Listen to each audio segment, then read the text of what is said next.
What is your pricing strategy for your self-service laundry business? Sure. We've got 3 revenue streams. So we've got a small dry cleaning part, we've got the wash, dry, fold part, and then we've got the self-serve. But what I really do is I start at the big picture of the profit and loss statement, and even maybe the balance sheet, but definitely the profits and loss statement, looking at the self-serve revenue. And I also know what my self-serve expenses are, but setting some margins, profit margins that I want to achieve, or profit targets for the year, and then I try to work it backwards, and then make it work from that. And so that's not always the easiest thing to do, and sometimes it's too broad to start that big, but it really helps me stay focused on the health of the business and what revenues I'm gonna need. So you don't have a set time where you would say increase prices. You base it on what your expenses are. No, I'm sorry, absolutely I do. And I kind of have a philosophy to try to raise prices every year. And when I want to do it, I want to do it in February. I typically shoot for February or March.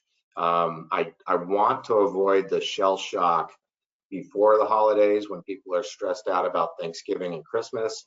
I want to give them a little bit of coverage since then, and then I'll come in. And so by February and March, I've also had a lot of my costs increased. So there's some planning ahead for that, because I'm going to be absorbing those price increases from either utilities or other suppliers.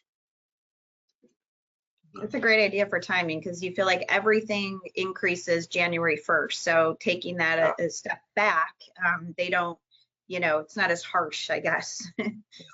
I did try to do it before November, say October or November once, and then I realized I didn't go enough to cover some of my supplier increases.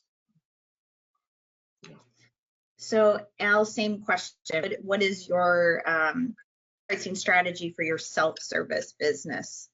I start off, a little competitive intelligence, kind of peeking at the store, see what the rest of the world looks like. Obviously, I don't want to regurgitate what Matt said, but having the insights into what your profit and loss is very important in any business. So, I keep track of that every month. For example, from November to December, whatever happened with utilities, my utilities are 50% higher from one month to the next. That to me is a trigger, right? That's money now that's not going into my pocket. So I have to make up for that difference. One of the strategic things that I do is I do customer appreciation days every year, where I give people back. I give back. So I take $1 off the big machines, 50 cents off the small machines, give them more dry time, kind of make a deal out of it between Christmas and New Year's, those 2 weeks. What's nice about that is now that you've lowered prices, they don't remember what the real price is. It's a perfect opportunity for me to raise prices after customer appreciation days. So you play with the numbers a little bit. Then when you go back to regular prices, you add your price increase at that time. So that's what I've done, just to kind of not really trick the market, give back, but at the same time, make sure I'm doing it in a way that gives back and takes care of the price increases I need. I love the customer appreciation day. That's a great idea. It's a little thing, and for all those times that someone lost a quarter, for all of those little things that they maybe didn't ask for a refund, that's an opportunity for them to say, you know what, I finally got my money back, and I didn't have to smash the glass. I didn't have to try to find another way to get it back. It's a nice way that you give back to the customer. They don't feel like they need every quarter back, because they know they're going to get it back during that period of time. And we all end up getting very repetitive.